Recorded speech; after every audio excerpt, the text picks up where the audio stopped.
So this one comes from the Shockwave 4. Oh. And it's a little bit shorter, but they were talking about a time when they were 10 or 11 years old. They were playing outside with their brother and their friend. And it was in the backyard, actually. And it says that we ended up going over by a big pine tree. And my friend finds this butcher knife on the ground. And underneath it seems to be a bottle of ketchup.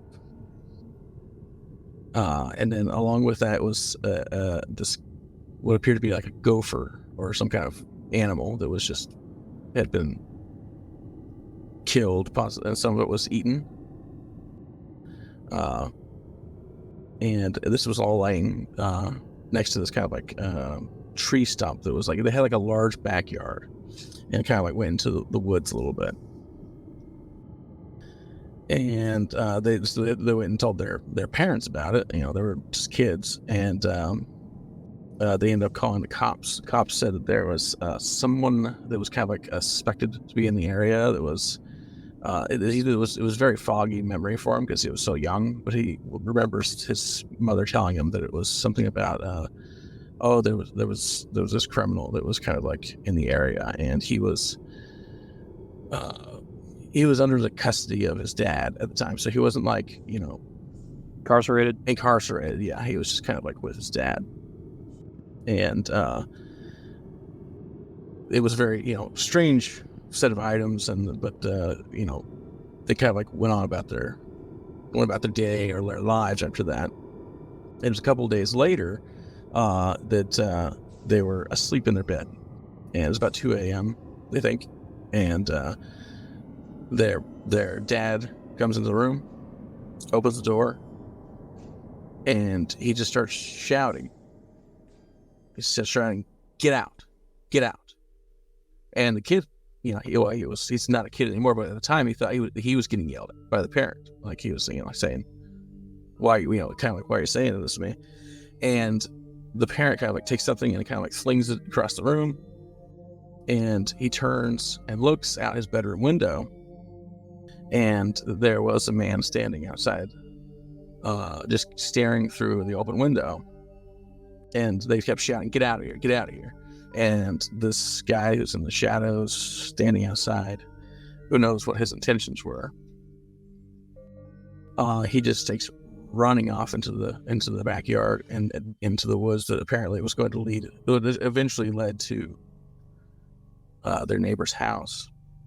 And they said they remember seeing cop cars driving around that night with spotlights kind of like shining off into the woods to kind of look for whoever it was. They actually never found out who it was, but they do believe it was one of their neighbors. And they end their story here with saying that it was 12 years ago when it happened, and they said they still remember how horrified they were that someone was peeking into their bedroom in the middle of the night. Wow. Along with what we were saying a second ago, a very real, very terrifying thing that can happen. Yeah.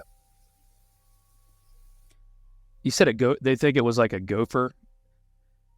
So that was like the event led up to it. It's kind of what the story is saying. Yeah. So I think they kind of like just realized that there was someone that was just getting into their backyard, messing with things, putting things in different places, possibly, eating wild animals or something like that, something to that effect. It's difficult for them to kind of piece together the seemingly, just strange events that were happening before that, but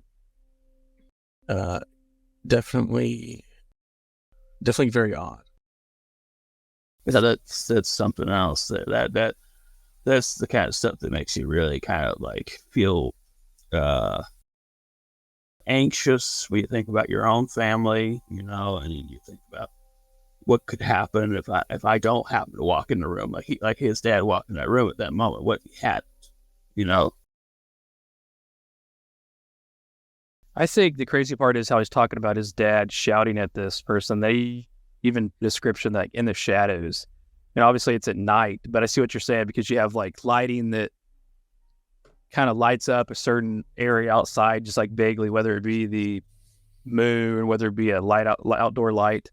So just be off, standing out of, I guess, what the person thought would be where you wouldn't really be able to see them. They're standing there for a minute and Yeah. just shouting at them. Not to mention, you know, you got like a certain number of years going by, some of the details might get fuzzy on you. You're like, maybe they got a good look at them, maybe they didn't.